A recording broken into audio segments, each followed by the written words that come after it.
Assalamualaikum warahmatullahi wabarakatuh.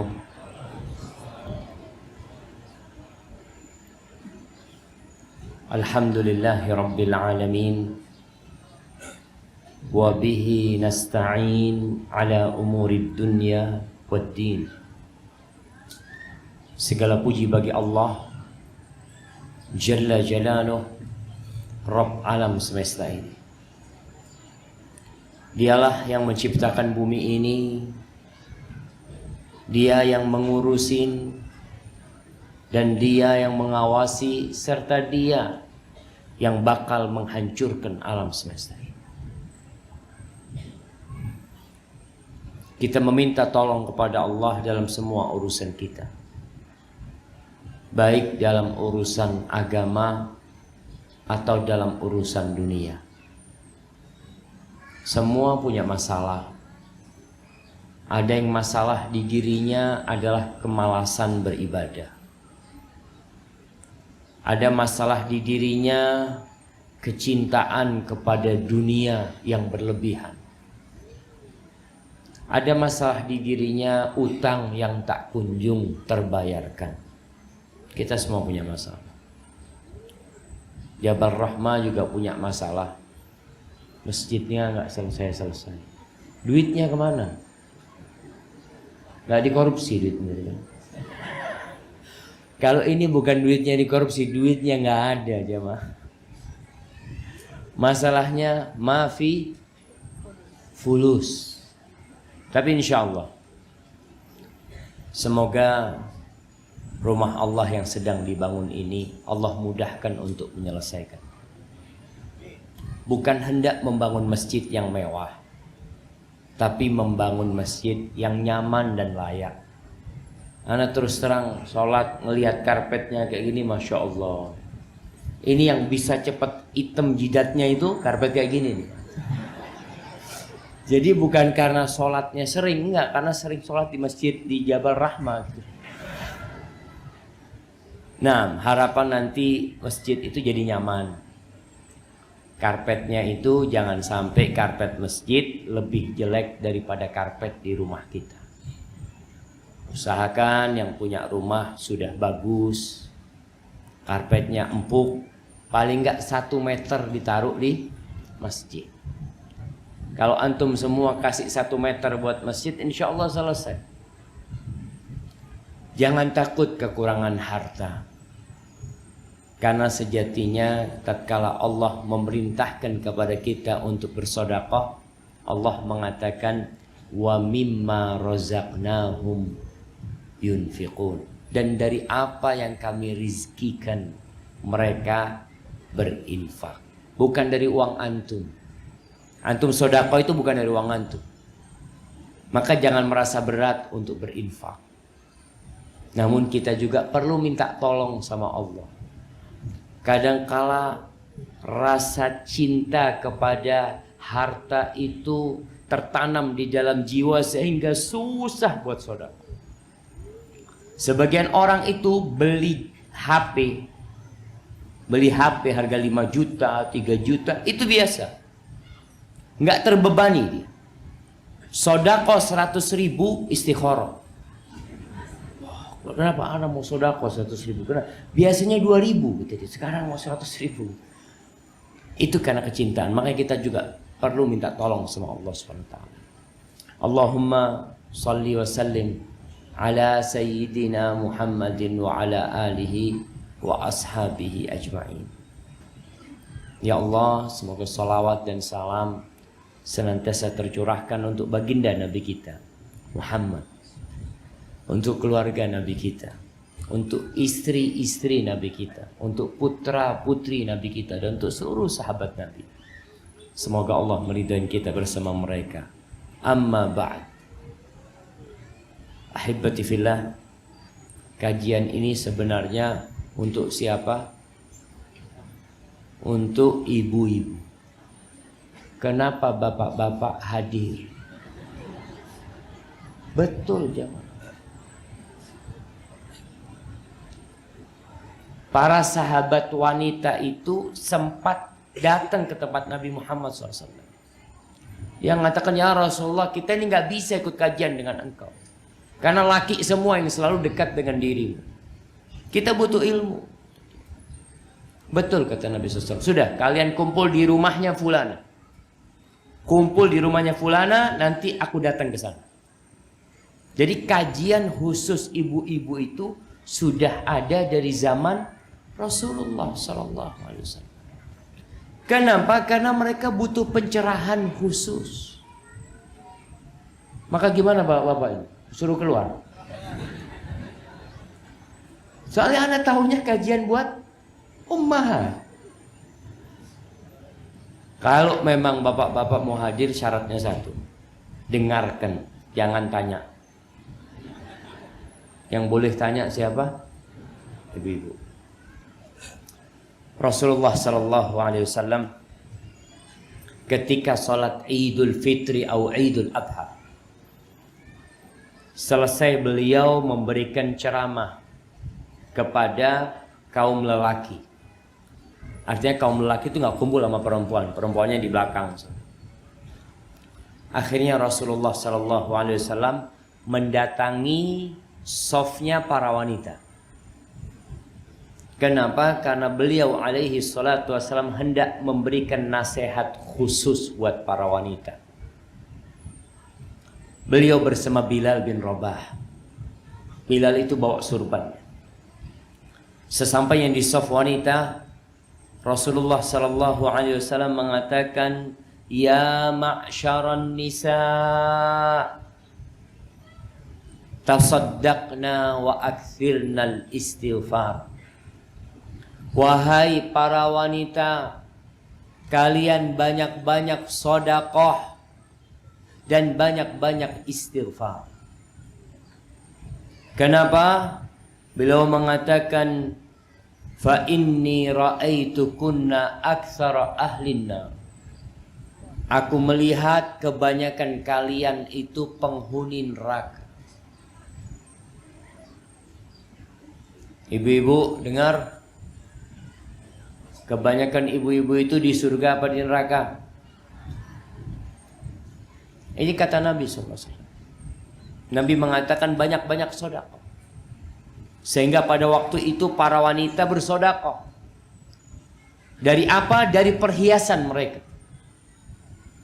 Ada yang buka antingnya, dilepas, dilemparkan kepada selendangnya Bilal bin Rabah. Ada yang cincinnya dilemparkan ke selendangnya Bilal. Ada yang mungkin gelangnya dilemparkan. Jamaah rahimakumullah.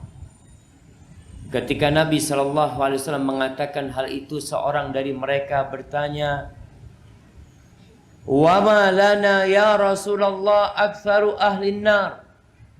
Kenapa kita ni wahai Rasul alaika salatu wassalam ya Rasulullah, kenapa kebanyakan kita itu penghuni neraka? Ya kita perlu tahu sebabnya. Karena kalau kita tahu sebabnya, insya Allah kita bisa menghindari. Kalau seorang berangkat ke dokter, lalu hanya cerita, "Dok, aneh ini sakit dok," sama dokter dikasih obat. Dia minum sembuh. Pekan depan balik lagi ke dokter. Kenapa? Ternyata dia nggak tahu sebabnya. Sebabnya itu kamu sakit karena makan sambal. Kurangin makan sambal. Ketika mengurangin makan sambal, alhamdulillah nggak pulang lagi, nggak balik lagi ke dokter, dia sembuh. Maka wanita ini bertanya, obatnya banyak sedekah, banyak istighfar, tapi dia ingin tanya, kenapa sebab wanita itu banyak di neraka? Faqala Rasulullah sallallahu alaihi wasallam, "Tukthirna al-la'na wa takfurna al-ashir." Kalian itu banyak melaknat. Perempuan itu lisannya gampang sekali melaknat, mencela, memaki. Khususnya berkaitan dengan laknat itu. Teman anak pernah melihat seorang ibu marah sama anaknya dipukul kepalanya sambil dikatakan laknatullah alaik. Semoga Allah melaknat. Subhanallah. banyak wanita itu bawa perasaan. Beda sama laki-laki. Sehingga tatkala perasaannya merasa disakiti, perempuan itu langsung melaknat. Itu sebab pertama. Yang kedua, watakfurnal ashir. Dan kalian banyak kufur kepada pasangan hidupnya, kufur kepada suaminya. Bapak-bapak, istrinya pandai bersyukur semuanya. Bapak-bapak, istrinya pandai bersyukur, kurang pandai bersyukur. Dari mana tahu itu? Dari Nabi Muhammad SAW. Nabi yang jelasin. Artinya kalau ada perempuan pandai bersyukur, Masya Allah, spesial banget. Itu wanita spesial. Istri-istri Nabi itu pernah mengalami ini. Istri-istri Nabi itu pernah menuntut nafkah lebih kepada Nabi Muhammad SAW. Akhirnya oleh Rasulullah SAW mereka semuanya diboikot selama 1 bulan. Nabi tidak kumpul sama istrinya selama 1 bulan. Ibu-ibu dengerin. Apa penyebabnya? Karena mereka minta tambahan nafkah. Itu salah satu sebab. Yang Nabi berikan kepada mereka, ya mereka kurang menerima. Perempuan itu dikasih 1 juta, kurang apa lebih? Kurang. Kasih 2 juta, kurang apa lebih? Kasih 10 juta, kurang apa lebih? Kurangnya mah. Akhirnya Rasulullah SAW mendiamkan mereka 1 bulan. Setelah itu turun firman Allah di surah Al-Ahzab ayat 27-28 atau 28-29. Allah mengatakan, Ya ayyuhan nabiyyu qul li azwajika in kuntunna turidnal hayatad dunya wa zinataha fata'alaina umatti'kunna wa usarrihkunna sarahan jamila. Katakan kepada istri-istrimu, kalau yang kalian inginkan itu kehidupan dunia, perhiasan dunia, kemilauan dunia, fata'alaina, kalian semua ke sini. Aku kasih kepada kalian harta. Aku kasih pesangon buat kalian, lalu aku ceraikan kalian semuanya dengan perceraian yang indah. Nggak bisa dilanjutkan hidup dengan wanita seperti itu. Nabi menawarkan cerai kepada istri-istri.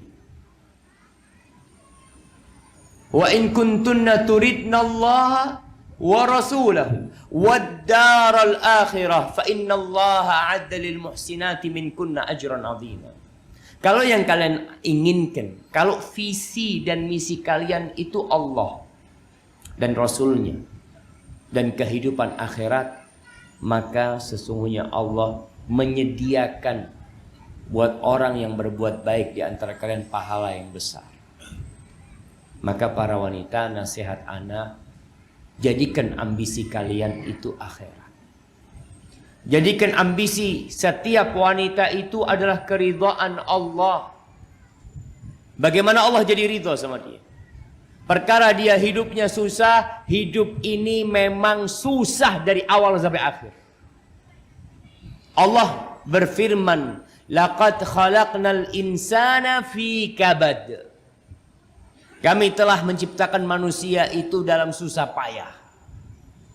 Dari sejak di perut ibunya. Bagaimana anak di perut ibu? Bikin susah orang tua.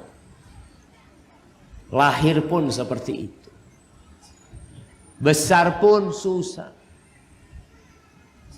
Terus apa yang perlu dipersiapkan? Pandanglah dunia ini hanya jembatan sementara yang mau dilewatin. Segala petaka yang menimpa dirimu, yakinlah dia akan pergi.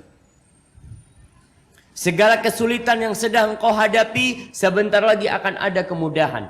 Karena Allah mengatakan, fa inna ma'al usri yusra. Inna ma'al usri yusra. Problematika rumah tangga. Suami mau kawin lagi. Mana bapak-bapak yang mau kawin lagi? Angkat tangan, nak kasih hadiah. Jamaah. Oh, nggak ada. Angkat tangan biar kameranya langsung. Masya Allah. Coba yang ini, Masya Allah. Antum istri berapa? Oh, baru satu. Udah berapa lama menikah? Oh, baru 2 tahun. Masya Allah. Udah mau nambah? Masya Allah. Kasih hadiah. Allah yassirul umur. Itu menjadi beban buat wanita. Kadangkala wanita itu, istri itu, yang menjadi lawan dia adalah mertuanya sendiri. Ribut sama mertuanya, bukan suaminya lagi. Suaminya udah nggak dianggap sama dia. Ada sebagian wanita itu yang bahagia kalau suaminya mati. Alhamdulillah sudah mati dia. Khususnya yang tua-tua ini, jangan dipikirin istri-istri antum ini masih senang sama antum. Dia itu kesian aja sama antum.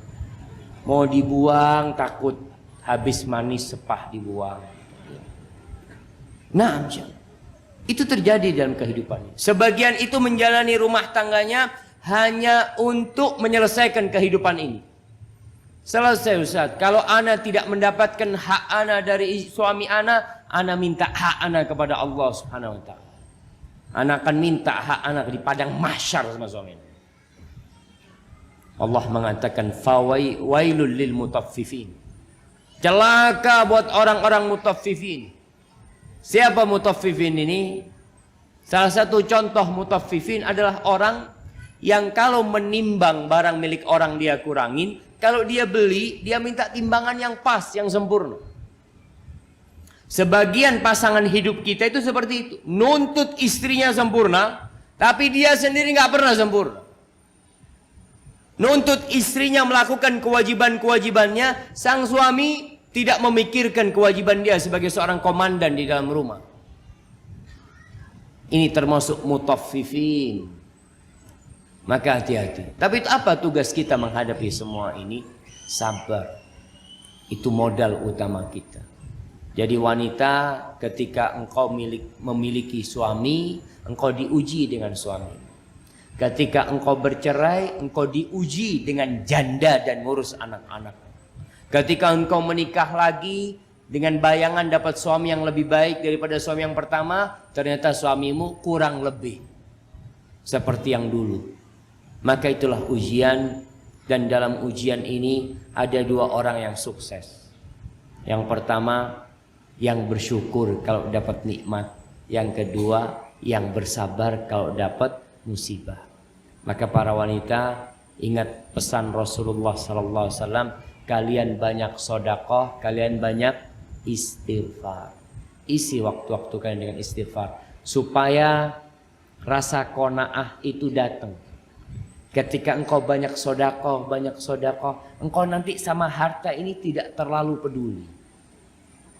Engkau dapat harta, ya engkau sedekahkan buat kebaikan, bukan untuk memperkaya dirimu. Hadza wallahu a'lam bissawab. Itu yang bisa Anda sampaikan, karena memang kita akan masuk ke sesi tanya jawab pada kesempatan kali ini. Masya Allah. Ini dari akhwat semuanya.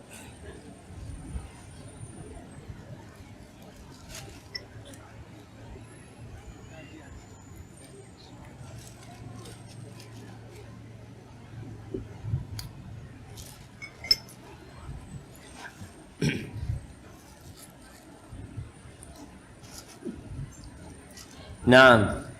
Assalamualaikum warahmatullahi wabarakatuh. Apa hukum wanita bekerja di luar rumah, tetapi suami tetap mengizinkan? Padahal waktu bekerja ada 3 shift, kadang pagi, sore, bahkan malam. Mungkin suaminya udah kawin lagi. Jamaah, wanita itu diperintahkan untuk tinggal di mana? Di rumah. Bukan karena meremehkan peran wanita. Sebagian orang berpikir Islam itu diskriminasi kepada para wanita. Kenapa wanita suruh di rumah? Kalau para wanita tidak bekerja di rumahnya dengan baik, negeri kita bisa tutup. Kalau wanita itu dipekerjakan di pabrik-pabrik, di toko-toko, dia itu di tempat itu hanya dapat duit. Sedangkan tugas memberi nafkah itu tugas siapa? Suami. Apa tugas wanita yang paling utama? Mempersiapkan generasi masa depan. Itu tugas wanita yang utama. Kalau engkau dapat gaji 2 juta, 3 juta, 5 juta, itu nggak seberapa. Negeri kita ini sedang menghadapi krisis pemimpin. Krisis orang-orang soleh. Antum bisa lihat, hampir tiap hari ditangkepin sama KPK.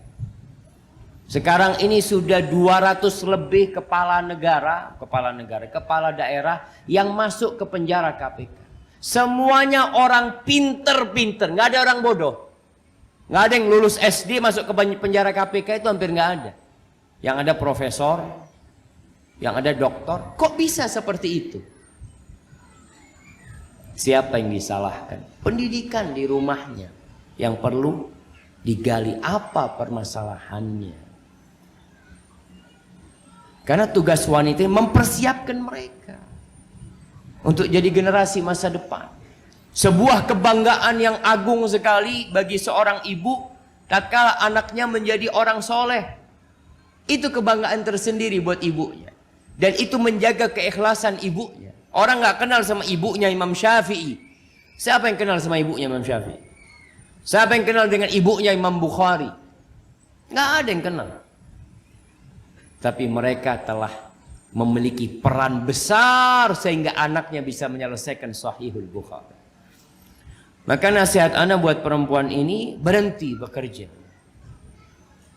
Ngomong sama suaminya, sudahlah mas, udahlah bang, ana mau fokus mendidik anak-anak saya. Abang yang cari duit. Karena sebuah kezaliman kepada wanita, dia hamil dengan fisiknya yang lemah, dengan beban tambahan, masih disuruh cari duit. Nggak dolim kayak apa kamu sebagai suami? Maka hendaklah minta izin, bukan minta izin kerja, minta izin untuk berhenti. Tapi kalau diizinkan sama suaminya dan tidak melakukan tidak menelantarkan kewajiban dia sebagai seorang ibu, maka boleh-boleh saja selama pekerjaannya tidak bertentangan dengan agama. Hadza wallahu a'lam bissawab. Tetangga ana orangnya bercadar. Setiap hari suaminya berburu kucing di depan rumahnya dengan senapan. Suatu waktu saya tanya, kenapa kucingnya ditembak pak? Apakah boleh menyakitinya seperti itu? Beliau menjawab, yang membinasakan boleh dibinasakan karena kucing itu memakan anak-anak ayam saya. Jadi saya binasakan. Mohon penjelasannya Ustaz. Subhanallah jamaah. Allah menciptakan kucing untuk tujuan yang mulia. Ada tikus, Allah ciptakan kucing. Kalau kucing makan anak ayam antum, seharusnya yang dikasih tahu siapa? Yang punya kucing atau yang punya ayam? Yang punya kucing atau yang punya ayam? Karena Syekh Ibn Utsaimin rahimahullah ta'ala ditanya tentang bolehkah kita membunuh kucing-kucing tersebut. Tergantung dari apa yang mendorongmu untuk melakukan itu.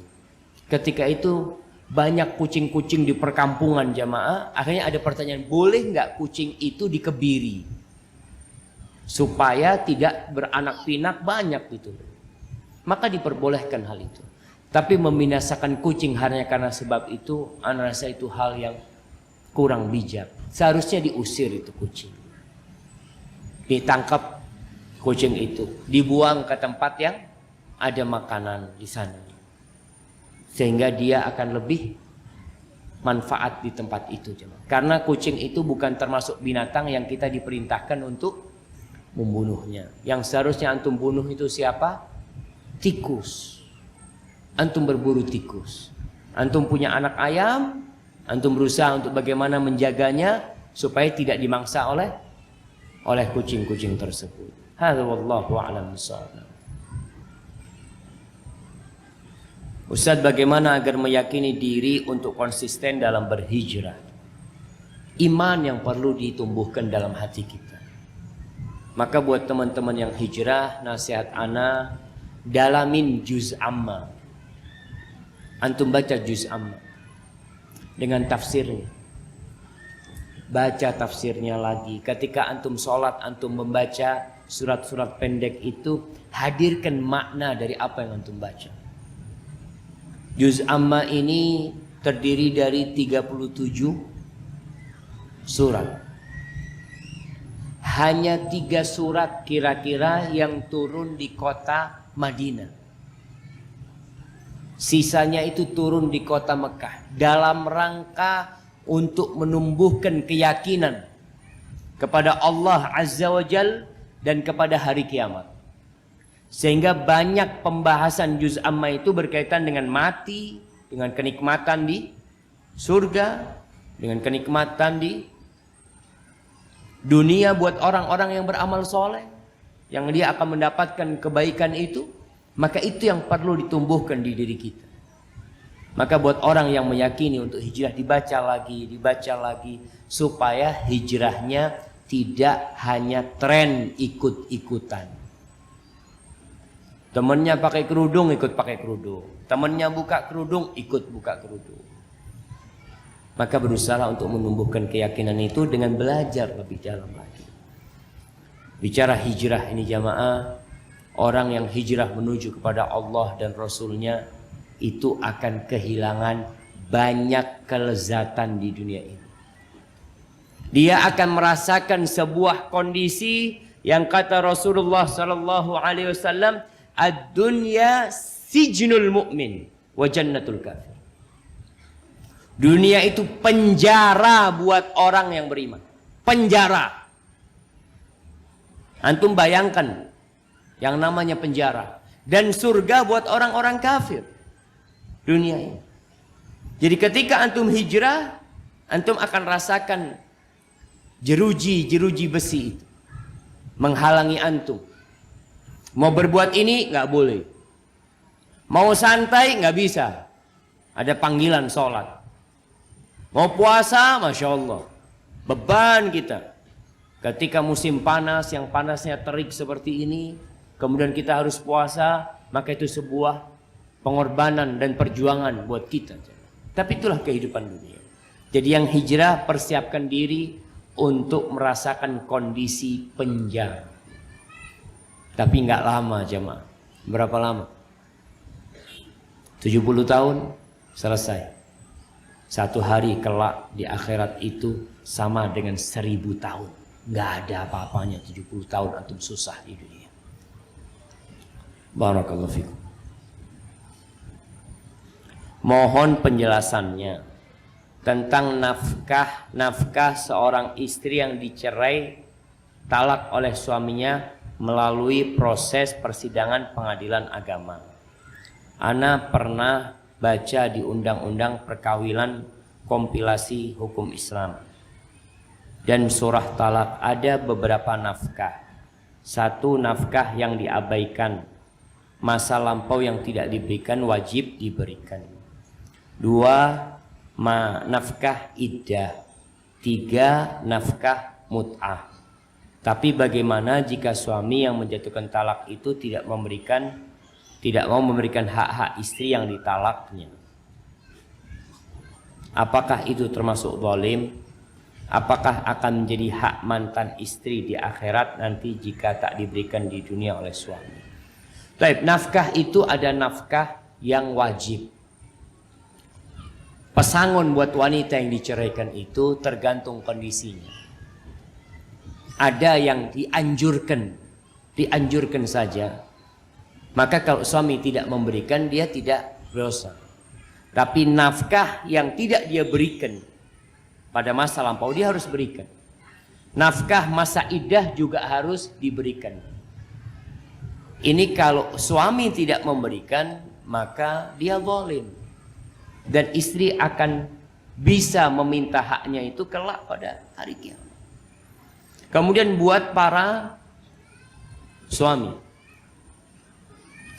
kalau engkau menceraikan istrimu dan istrimu punya anak, lalu anak itu ikut ibunya, pertanyaannya siapa yang wajib memberikan nafkah kepada anak-anak itu? Bapaknya. Sampai kapanpun anak-anak itu tanggung jawab bapaknya, walaupun anak itu ikut ibu. Jadi jangan meninggalkan kewajiban ini. Sebagian orang berpikir kalau anak ikut istrinya, ya sudah, mantan istrinya selesai. Anak nggak ngurusin anak-anak. Padahal tetap dia wajib memberikan nafkah. Dan kewajiban bapak dalam mendidik anak-anaknya tetap sama persis seperti belum bercerai. Nggak ada yang berubah. Bukan dengan bercerai kewajibannya berkurang mendidik anaknya, memberikan nafkah kepada anaknya. Tetap. Kalau sang anak itu ikut ibunya, yang ngurusin ibunya, maka perlu perhatian. Ibunya juga dikasih nafkah. Mendidik anak-anak itu. Babysitter aja kau bayar. Sekarang anak dirawat oleh ibunya, kasih biaya, sandang, pangan, papan yang diperlukan oleh dia. Maka seorang istri yang tidak mendapatkan haknya, maka dia bisa minta. Kenapa jamaah? Sebagian ustadz itu melarang nikah siri. Kenapa? Karena rawan kezaliman. Hak-hak istri itu nggak didapat. Karena nggak ada bukti itu istrinya. Anak-anaknya nggak ada bukti itu anak-anaknya juga. Nggak ada bukti. Sehingga kalau dapat suami yang nggak bertanggung jawab, akhirnya kesian itu perempuan. Ketika nikah itu tercatat, insya Allah hak-haknya akan terpenuhi. Suami meninggal dunia, waris akan dapat. Tapi kalau sirri suami meninggal dunia, gimana warisnya istri? Tidak diakuin dia sebagai istri yang sah. Di pengadilan nggak ada bukti. Maka itulah menyebabkan sebagian ustadz melarang nikah sirri. Walaupun secara hukum agama syarat dan kewajibannya terpenuhi, nikahnya sah. Tapi untuk masalah ini kezaliman kepada wanita itu, untuk menghindari hal itu. Hadza wallahu a'lam bishawab. Dan bisa wanita menuntut ke pengadilan untuk hak-hak dia itu ketika ada bukti dia sebagai istrinya. Assalamualaikum Ustaz. Waalaikumsalam. Ana telah bercerai dan mempunyai 2 orang anak. Kita sama-sama tahu dampak buruk dari perceraian kepada anak. Yang saya tanyakan, apakah dampak buruk atau negatif itu bisa dihilangkan? Bentuk ikhtiar saya mencekolahkan anak-anak di sekolah Islam yang bermanhaj salaf.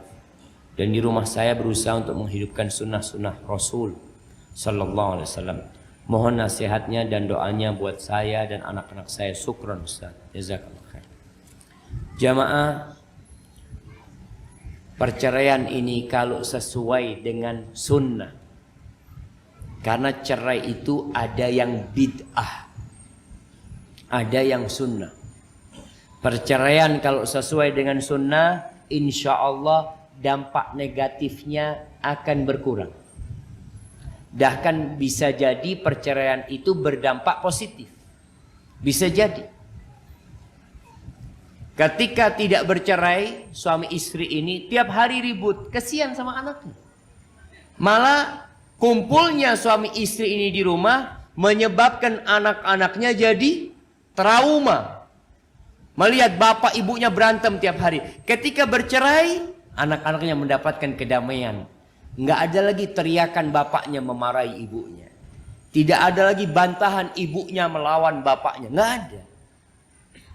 Maka perceraian bisa jadi solusi terbaik buat anak-anak. Dan buat suami atau buat istri. Maka sekarang bagaimana untuk menghindari dampak negatif perceraian itu?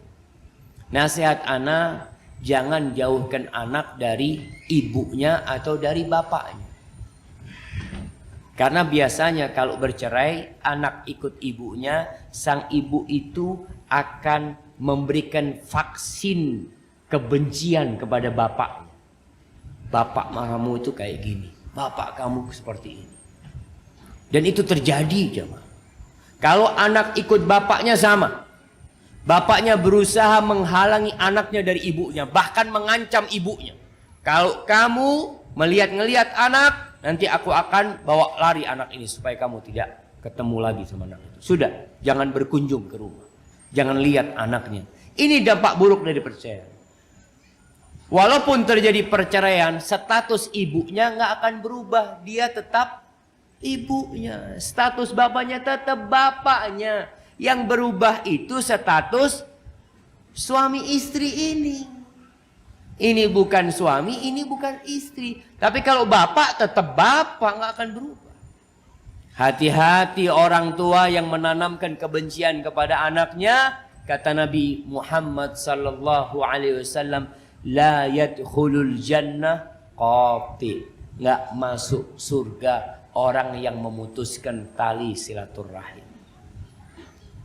Ibu menyebabkan anak durhaka sama bapaknya. Bapak menyebabkan anak durhaka sama ibu. Sudah.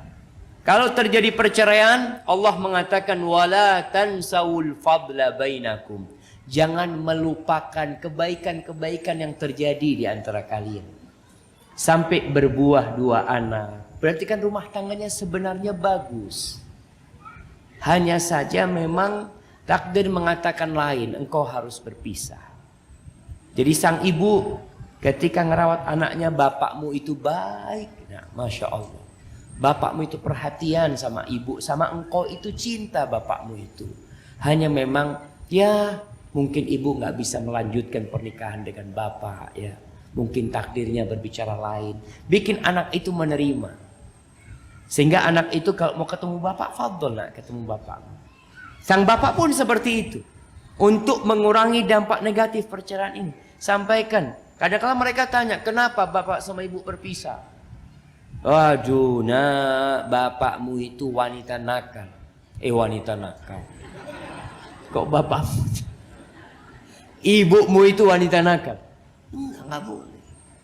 Kalau memang mungkin ibu anak itu melakukan kesalahan, ketahuilah kesalahan itu bukan untuk diumbar. Rasulullah sallallahu alaihi wasallam mengatakan man satara musliman satarahullah. Barang siapa yang menutupi aib seorang yang beriman, seorang Islam, maka Allah akan menutupi aibnya. Tutupi aib dia. Sudahlah. Kalau itu memang harus menjadikan sebab perpisahan, udah berpisah dengan cara baik-baik. Kepada mertua, anak-anak juga kenalkan kepada kakek dan neneknya. Berangkat ke sana. Kemudian peran kakek dan nenek. Jangan sampai membuat cucunya ini benci sama ibunya juga. Kadang-kala ada peran orang banyak yang menciptakan kondisi permusuhan. Itu harus dihindari. Barakallahu fiikum. Masya Allah jemaah. Ana lihat hawanya tambah hangat jemaah.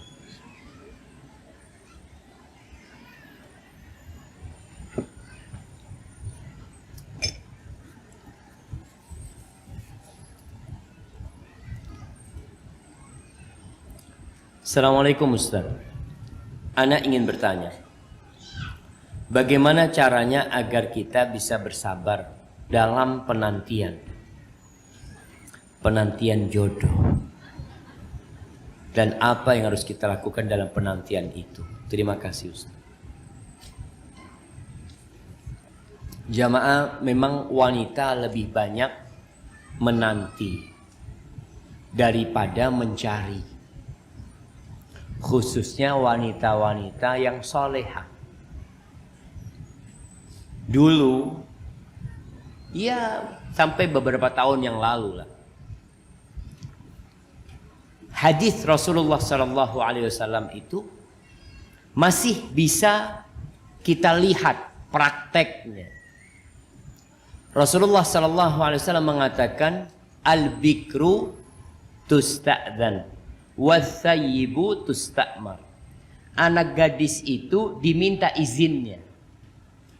Jadi kalau ada yang melamar perempuan itu, anak gadis ini ditanya, gimana nak, engkau dilamar sama fulan, engkau setuju enggak? Pada masa sahabat bertanya, gimana izinnya perempuan? Gadis itu pemalu. Gak mungkin dia mengatakan, iya saya mau sama dia. Malu gadis itu. Gadis zaman dulu. Kalau gadis zaman sekarang, bawa laki ke rumahnya.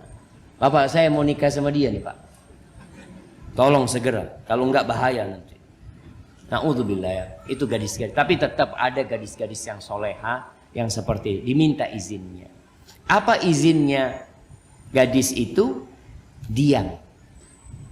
Jadi kalau gadis itu ditanya, nak, kamu mau sama dia? Dia diam, nggak jawab, berarti mau dia jawab. Itu wanita seperti itu, gadis. Kalau janda nggak diminta izinnya, diminta perintahnya. Pak, saya ada yang melamar Pak, Bulan. Ya tolong nikahkan saya lah sama dia. Itu janda. Karena janda itu rasa malunya sudah berkurang. Wanita itu rasa malunya berkurang pertama ketika kehilangan keperawanan dia. Yang kedua ketika melahirkan. Yang ketiga ketika menyusui. Dulu dia malu untuk mengeluarkan buah dadanya. Ketika menyusuin di mana-mana dia keluarin. Di pinggir jalan kadang-kala, astagfirullah. Nah, lihat ini. Gimana itu? Itu kadang-kala seperti itu zaman. Mulai berkurang rasa malunya itu. Makanya kalau janda itu tidak diminta izinnya, tapi diminta perintahnya. Kalau gadis itu diminta izinnya. Dimana kalau gadis diminta izinnya, kamu mau dengan fulan, dia nggak diem malah nangis ya,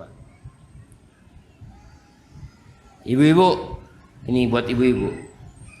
Kalau anak gadis ditanya, kamu dilamar fulan, kamu mau apa tidak? Lalu dia menangis, artinya dia menerima atau menolak? Ya, menolak. Nggak apa-apa, kasih hadiahnya nggak apa-apa. Yang jawab kasih hadiah. Bisa menolak, bisa menerima. Kalau air matanya itu hangat, berarti dia menolak. Tapi kalau air matanya dingin, itu tangisan kegembiraan. Betul jemaah. Jadi orang gembira itu bisa menangis. Apa bedanya tangisan kegembiraan dengan tangisan kesedihan? Kalau sedih itu keluar dari hati yang sedang panas. Tapi kalau gembira hatinya dingin, maka air matanya dingin. Jadi ibu kalau ngeliat anaknya nangis, pegang dengan tangannya air matanya. Oh, kamu bahagia ternyata. Itu ketahuan. Itu disebutkan oleh para ulama tentang hal itu. Bagaimana seorang wanita yang menanti? Apa yang harus dia lakukan di masa penantian? Yang pertama, jadilah orang baik. Terus berusaha untuk memperbaiki diri. Berdoa, beristighfar. Ngomong sama ayahnya, sama ibunya. Ibu, ayah, kalau ada orang baik tolong aku dinikahkan. Nggak apa-apalah walaupun jadi istri kedua, ketiga. Masya Allah. Itu orang baik. Artinya dia minta orang soleh. Karena ada wanita-wanita yang menunggu penantian cukup lama. Akhirnya datang seorang lelaki melamar. Padahal dia bukan laki-laki baik-baik, sama orang tuanya dinikahkan. Kenapa? Aduh kesian Ustaz, umurnya sudah 31 tahun. Ya udahlah, bismillah nikah. 2 tahun cerai.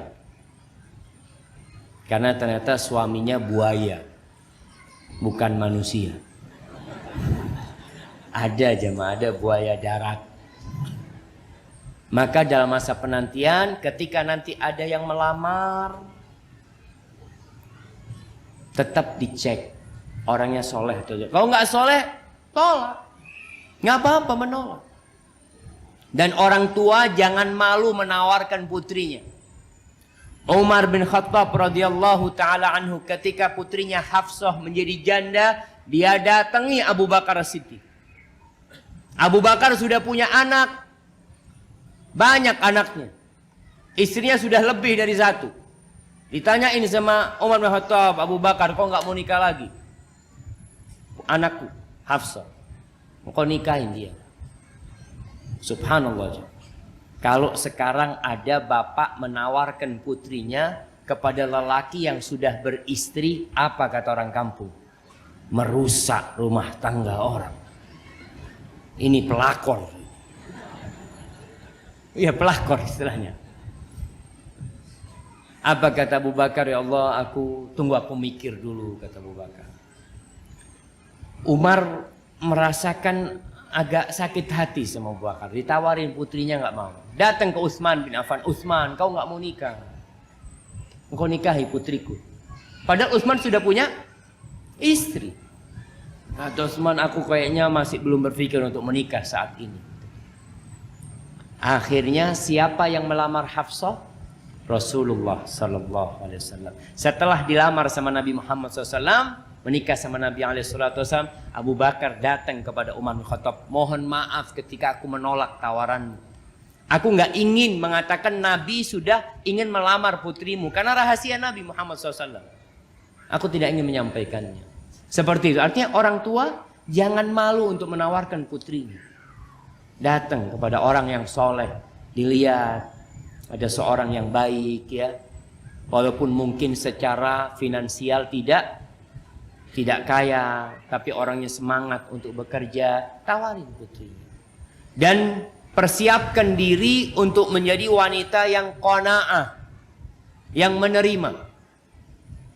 Karena mungkin engkau mendapati suami yang tidak sempurna, penuh dengan kekurangan. Tapi ketika seorang tahu pasangan hidupnya tidak sempurna, maka insya Allah dia akan bisa menjalani kehidupan rumah tangga ini. Dan nasihat ana buat para wanita, dalam masa penantian itu belajar bagaimana menjadi seorang istri. Belajar bagaimana menjadi seorang ibu. Persiapkan dirimu untuk itu. Barakallahu fikum.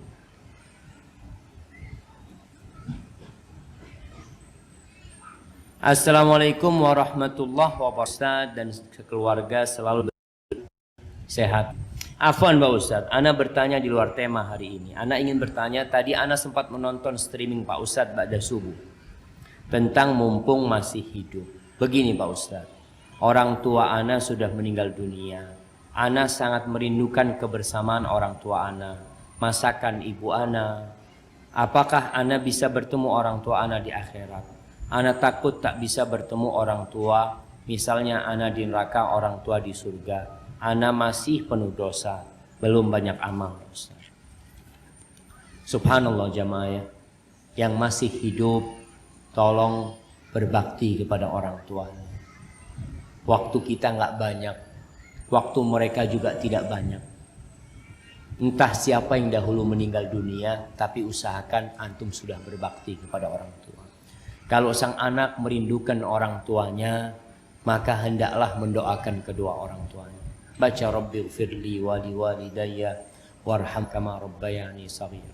Kalau ingat sama ibunya, sampaikan kepada Allah, Allahumma gfirlah, mohon ampun buat kedua orang tuanya. Itu yang bisa dilakukan anak. Banyak-banyak sedekah buat orang tuanya. Mungkinkah anak berjumpa dengan orang tuanya kembali? Mungkin. Allah mengatakan, walladzina amanu wattaba'athum dzurriyyatuhum biiman alhaqna bihim dzurriyyatahum wama alatnahum min amalihim min syai'. Kata Allah, dan orang-orang yang beriman yang kemudian diikutin oleh anak keturunan yang beriman, kami akan kumpulkan mereka bersama anak keturunan mereka kelak di surga Allah Subhanahu wa taala. Dikumpulkan bagaimana? Dengan dua cara. Yang pertama, adanya ziarah di antara mereka. Karena surga itu ada 100 derajat. Mungkin sang ayah di derajat ke-9, anaknya di derajat ke-10. Itu bisa saling ziarah. Ini salah satu makna dikumpulkan sama mereka. Makna yang kedua, anaknya diangkat ke derajat yang lebih tinggi. Kalau derajat bapaknya lebih tinggi, ikut derajat bapaknya. Kalau derajat anaknya lebih tinggi, ikut derajat anaknya. Seperti itu, dikumpulkan mereka. Dengan catatan mereka orang-orang yang beriman. Maka berusahalah anti selama hidup ini, kalau merasa banyak dosa, jadilah orang yang baik. Kesian orang tua antum yang membesarkan antum, membesarkan anti ya. Banyak-banyak anti beristighfar buat kedua orang tua, banyak-banyak sholat sunnah, banyak-banyak puasa. Semoga hal itu menyebabkan orang tua masuk surga dan anti pun masuk surga. Barakallahu fikum. Ana jamaah dari Karimun. Masya Allah, ana suka dengan ceramah Ustadz dari Karimun, Masjid Al-Hikmah dan Baitul Karim. Ana ikut terus sampai ke sini. Ana berdoa semoga Ustadz selalu dalam lindungan Allah dan kita bertemu di telaga surga bersama Rasulullah sallallahu alaihi wasallam. Amin. Ana mau tanya, apa saja yang harus kita lakukan apabila iman menurun, Ustaz? Jazakallah khair. Subhanallah jamaah. Al-imanu yazdadu wa yanqus. Akidah Ahlus Sunnah wal Jamaah, iman itu bisa naik, bisa turun. Apa yang harus kita lakukan ketika iman turun? Yang pertama antum lakukan adalah istighfar. Bertobat dan minta ampun. Kenapa? Sebuah kaidah umum yang harus antum pegang. Bahwa al-imanu yazdadu bit-ta'ah wa yanqus bil ma'siyah. Iman itu bertambah karena ketaatan, turun karena maksiat.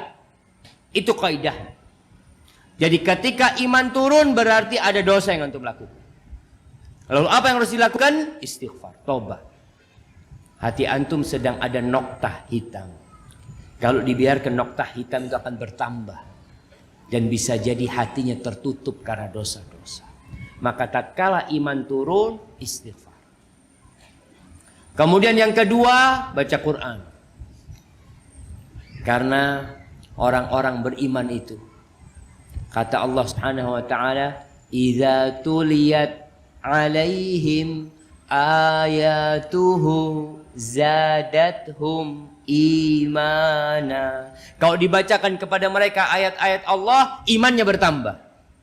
Jadi antum harus baca Quran, harus dengerin orang baca Quran, datang pengajian yang menyampaikan firman-firman Allah Subhanahu wa taala supaya imannya bertambah. Yang ketiga, kadangkala kita ini ada perasaan jenuh beribadah. Maka nasihat ana, jangan berlebih-lebihan beribadah. Nggak boleh berlebih-lebihan beribadah. Puasa, tiap hari puasa, jangan. Rasulullah SAW memberikan wasiat kepada Abdullah bin Amr bin As yang dia puasa tiap hari supaya puasa cukup 3 hari dalam sebulan. Yang penting istiqomah. Puasanya tanggal berapa? Ya terserah.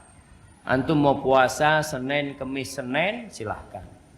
Antum mau puasa 13, 14, 15, itu mulia. Cukup.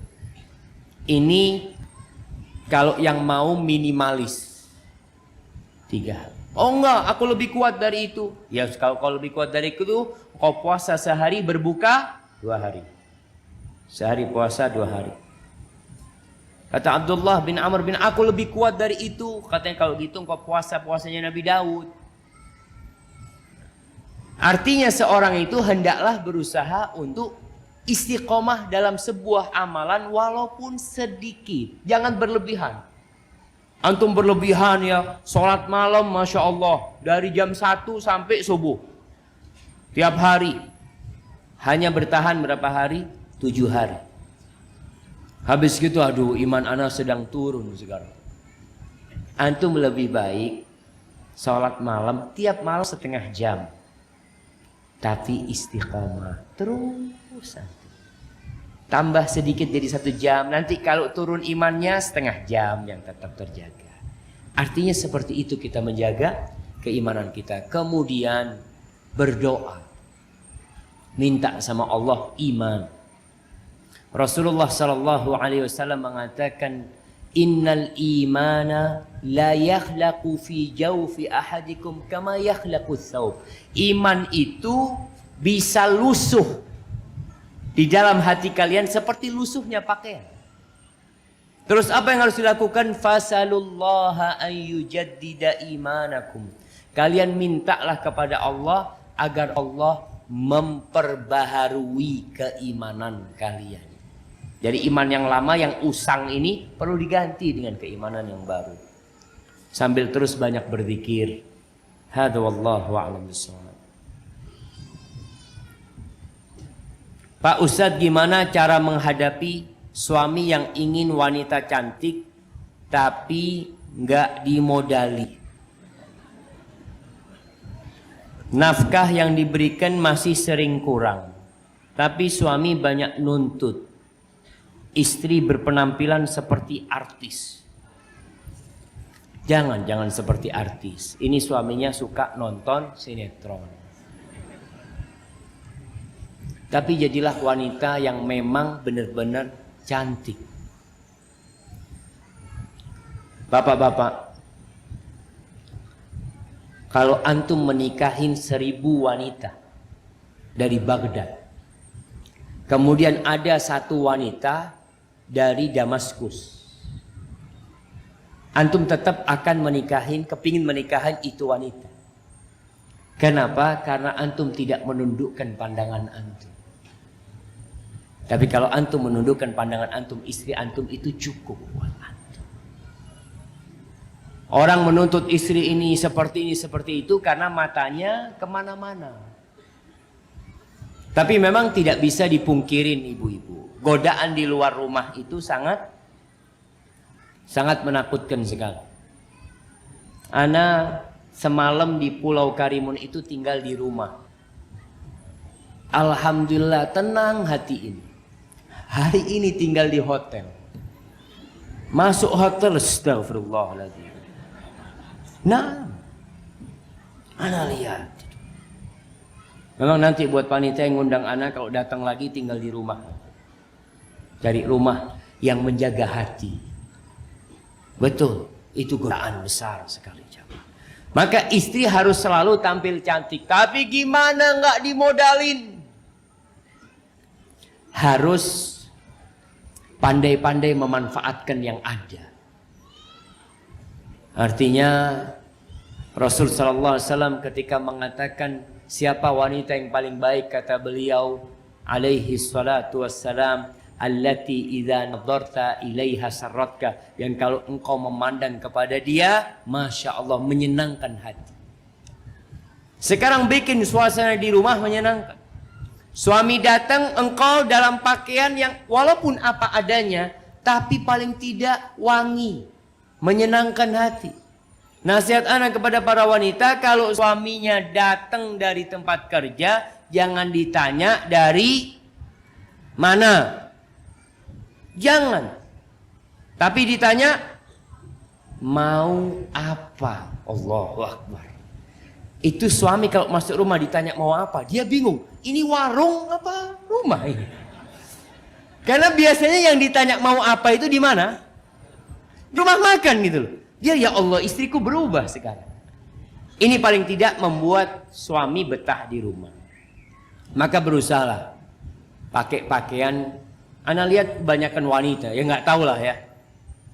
Banyakkan wanita atau anak salah. Kalau di rumah itu, dia itu tampil biasa-biasa aja.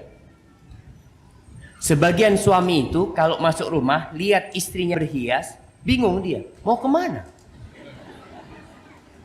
Kenapa? Karena kebanyakan wanita berhias kalau keluar rumah. Ini harus dirubah sekarang. Bikin suaminya kalau melihat istrinya berhias di rumah, yang dia katakan, Masya Allah, hari ini aku gak akan keluar rumah. Karena dia dapat istri yang cantik. Jadi memang hendaklah wanita menerima kondisi suaminya. Memang banyak suami yang suka menuntut. Tadi kita sebutkan ada suami-suami yang masuk kategori minal mutaffifin. Yang dia menuntut haknya tapi tidak melaksanakan kewajibannya. Antum kalau ingin istri antum cantik, tolong belikan sesuatu buat istri antum yang buat dia cantik. Nggak perlu perawatan-perawatan terlalu mahal. Karena memang ada wanita yang ya perawatan harus ke salon. Sekali masuk salon 700.000. Suami gaji 1,5 juta. Buat ke salon 2 kali gak makan sebulan. Maka tahu dirilah dengan kondisi suami. Dan suami pun harus tahu diri dengan kondisinya dia. Ada sebuah ungkapan dahulu mengatakan, waman yakhdu bil hasna waman yakhtu bil hasna falyasbir ala ghala'il muhur. Barang siapa yang melamar wanita cantik itu harus sabar dengan biaya yang mahal, jemaah. Wanita cantik itu bedaknya 700.000, bedaknya. Belum apa? Lipstiknya, belum lotionnya, apalagi kalau sudah krim, ada krim yang pagi, siang, malam. Jadi antum lihat istri antum hanya krim terus dipasang. Ada yang seperti itu kerjaannya. Maka cari istri jangan yang terlalu cantik, yang biasa-biasa aja, tapi yang soleha. Insya Allah antum soleha, dia pandai mempercantik dirinya, sehingga biayanya tidak terlalu mahal. Saya mau tanya, gimana kalau suami di rumah suka diam sama istrinya, tapi kalau sama temannya malah dia yang paling lucu? Bagaimana hukumnya Ustaz?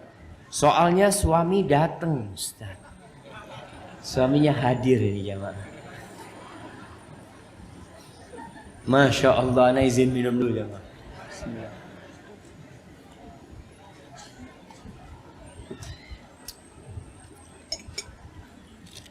Alhamdulillah.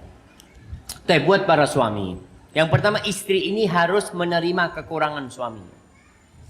Ada suaminya itu yang kalau masuk rumah seperti macan, kalau keluar rumah seperti kelinci.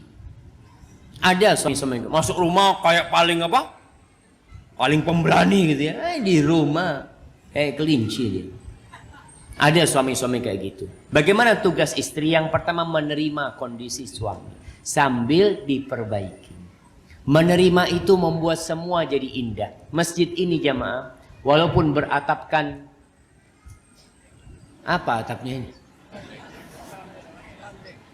Apa namanya? Sepandek ya. Kalau menerima, Masya Allah. Antum sujud di atas karpet yang kasar ini, kalau antum menerima, seakan-akan sujud di karpet Masjid Nabawi. Allah, gitu kan? Nggak kepingin bangun-bangun antum dari karpet itu. Karena hatinya menerima. Baik. Bagi suami yang datang nih, dan bagi semua suami lah, ukuran orang baik itu adalah yang paling baik sama keluarganya, bukan sama teman-temannya.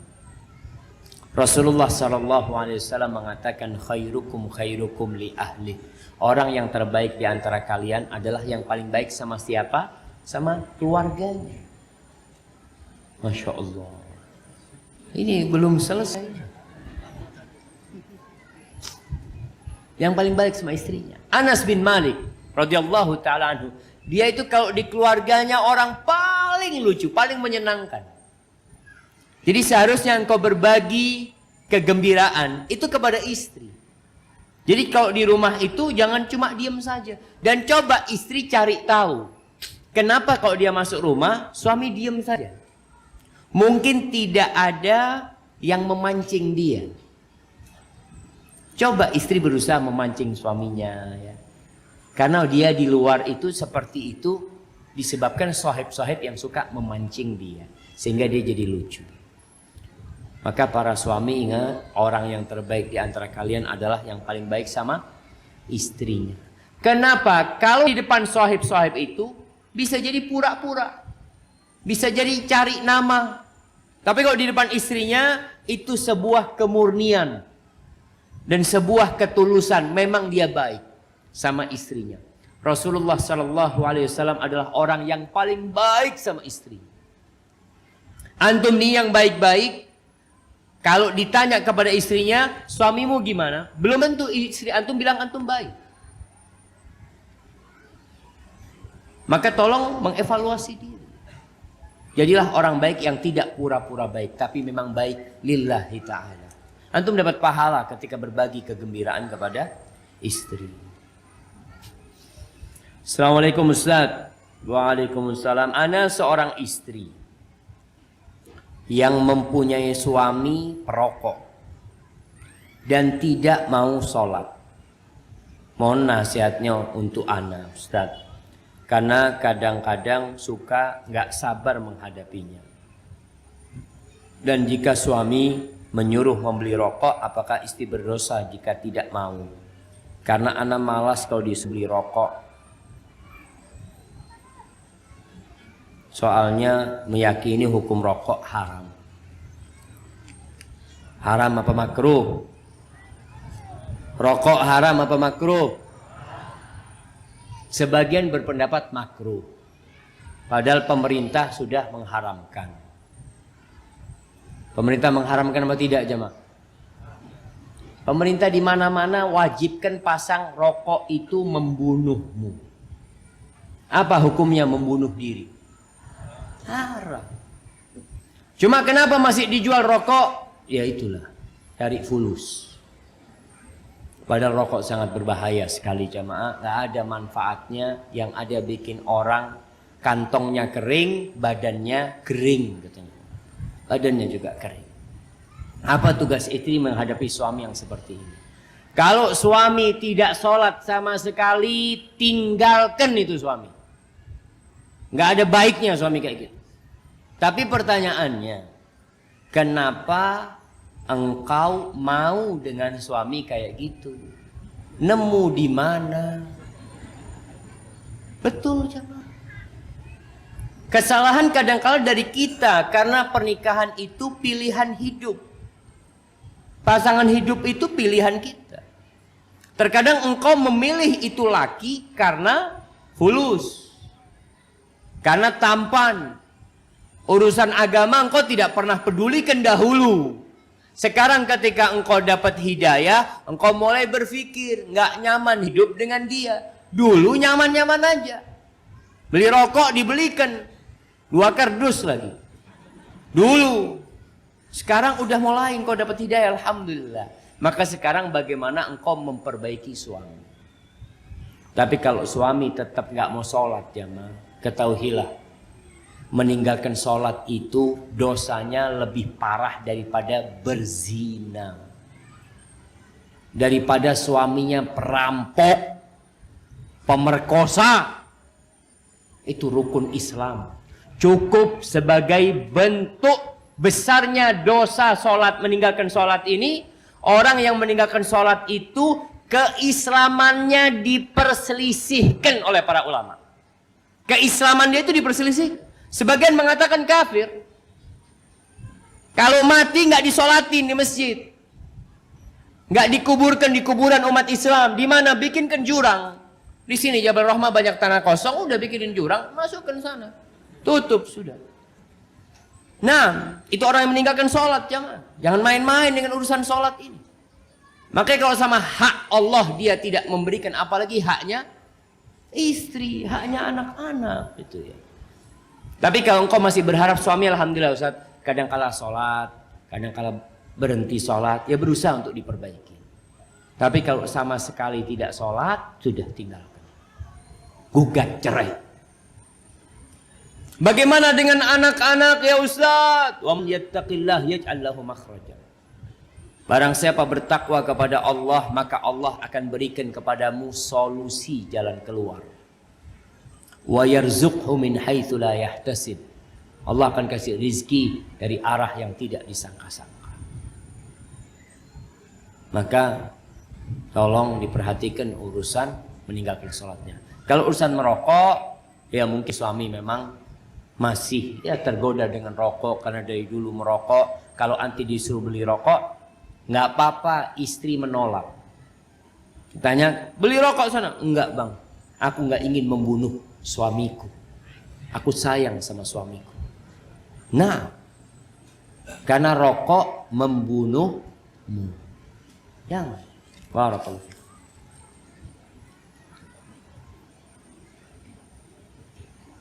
Saya mau bertanya. Ana harus minum dulu gimana?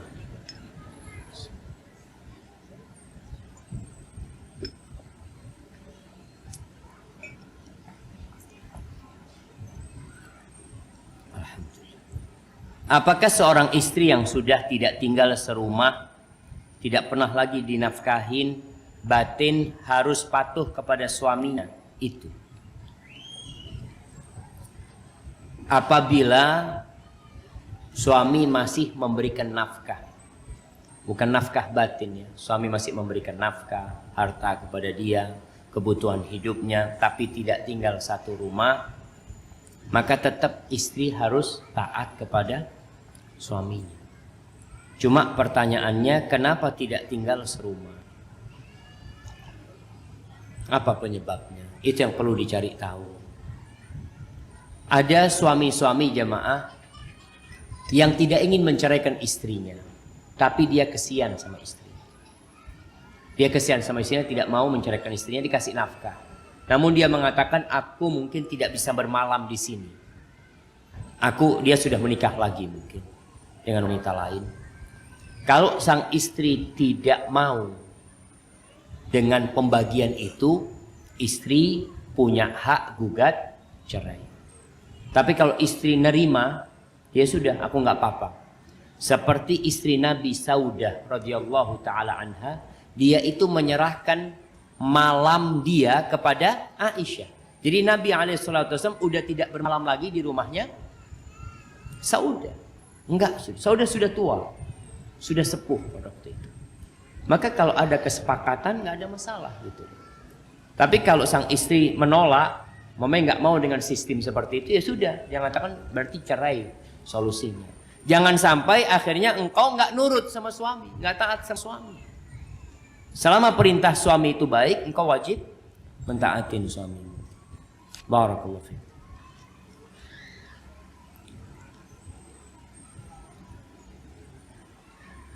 Afwan Ustaz, ana mau tanya, ana baru mengenal sunnah, tapi ana lihat kok kajian khusus ummahat yang di rumah-rumah lebih rame dibandingkan yang ada di masjid-masjid.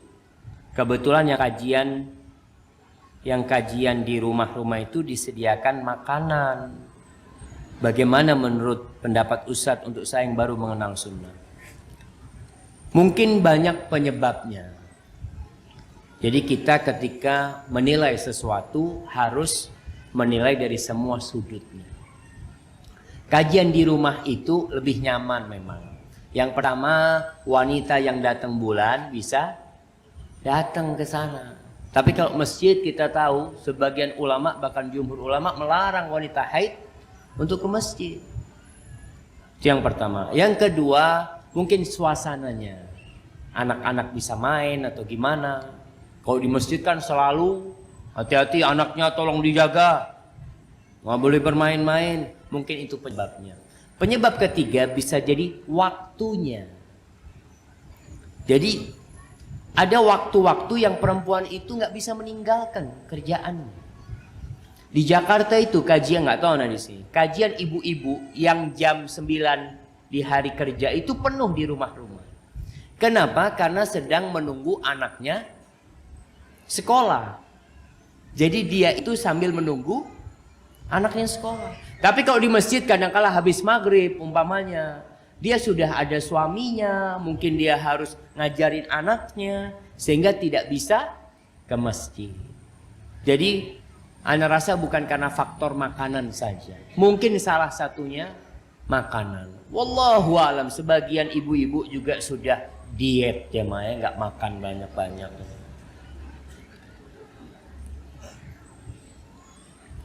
Nah, bismillah. Saya sudah hijrah lebih dari 2 tahun yang lalu. Tapi saya merasa Allah memberikan hidayah pas di awal saya hijrah. Saya merasa Allah mencabut hidayahnya. Karena saya masih terus melanjutkan pacaran saya yang sudah 6 tahun. Karena hati saya tidak pernah tenang setelah kejadian 1 tahun yang lalu, saya memutuskan untuk putuskan pacaran saya dan sekarang sudah berjalan 1 bulan. Apakah Allah masih mau memberikan saya hidayahnya kembali Ustaz? Jamaah rahimakumullah, hidayah itu perlu dijemput, perlu diminta, perlu dijaga. Ketika antum sudah dikasih hidayah sama Allah, tugas kita menjaga hidayah itu. Karena perjalanan hidup akan penuh ujian. Bahkan Allah sudah menetapkan. Allah mengatakan, ahasiban nasu an yutraku an yaqulu amanna wa hum la yuftanun. Apakah orang mengira dengan mengatakan beriman mereka tidak akan difitnah? Godaan itu ada. Terus engkau akan diuji. Kita lihat bagaimana para sahabat Nabi diuji. Sebagian itu diuji keimanannya sampai dibunuh, sampai mati mereka. Antum lihat bagaimana ujian Masyitatu binti Fir'aun, tukang sisirnya putrinya Fir'aun. Anaknya dimasak. Itu ujian hidayah dia jemaah. Orang kadang-kadang berpikir, ana Ustaz udah hijrah kok hidup ana makin susah. Antum berpikir dengan hijrah hidup antum lebih nyaman. Ujian itu akan membuktikan antum benar-benar hijrah atau pura-pura hijrah. Antum lihat bagaimana ujiannya tukang sihir Fir'aun. Dibunuh sama Fir'aun. Maka tolong hidayah itu dijaga. Pacaran ini nggak ada gunanya. Yang ada terus menambah dosa. Sehingga hati itu ketutup dengan dosa-dosa tadi. Kalau antum berpikir apakah akan menerima antum kembali ketika antum hijrah? Naam. Pintu tobat itu terbuka lebar-lebar. Maka kembalilah kepada Allah Subhanahu wa taala. Putuskan, nafsu kita itu perlu dididik. Anti perlu mengatakan kepada nafsu anti tidak. Tidak. Walaupun berat ketika engkau terus mengatakan tidak, nafsu itu lama-kelamaan akan melemah dan tidak akhirnya. Insyaallah antum bisa. Berapa menit lagi? Masya Allah. Ini jamaah, pertanyaan terakhir ini sudah. Ini pertanyaan-pertanyaan dikumpulkan nanti kasihkan ke panitia ya. Anda bawa pulang nanti. Kenapa? Di rumah itu ada yang suka baca pertanyaan. Kalau Anda pulang bawa pertanyaan, ada yang bukain pertanyaannya. Kalau ada yang penting dia tanyakan kepada Anda nanti. Ustaz, saya mau tanya Ustaz. Teman saya punya suami yang suka pacaran sama wanita lain kalau sedang berantem. Nanti kalau misal suaminya putus sama cewek tersebut, maka dia kembali lagi pada istrinya. Istrinya selalu menerima kalau suaminya kembali lagi. Selama suaminya tidak menikah dengan wanita lain. Tapi kalau suami menikah lagi, istri tidak mau dipoligami. Bagaimana hukumnya jika istri tidak menerima dipoligami? Apakah salah bila minta cerai dari suami karena tidak mau dipoligami? Dan apakah benar kalau uang istri adalah milik istri, uang suami adalah milik istri? Ini masalah yang besar. Ketika wanita-wanita mendapati suaminya berbuat dosa, dia tidak gugat cerai.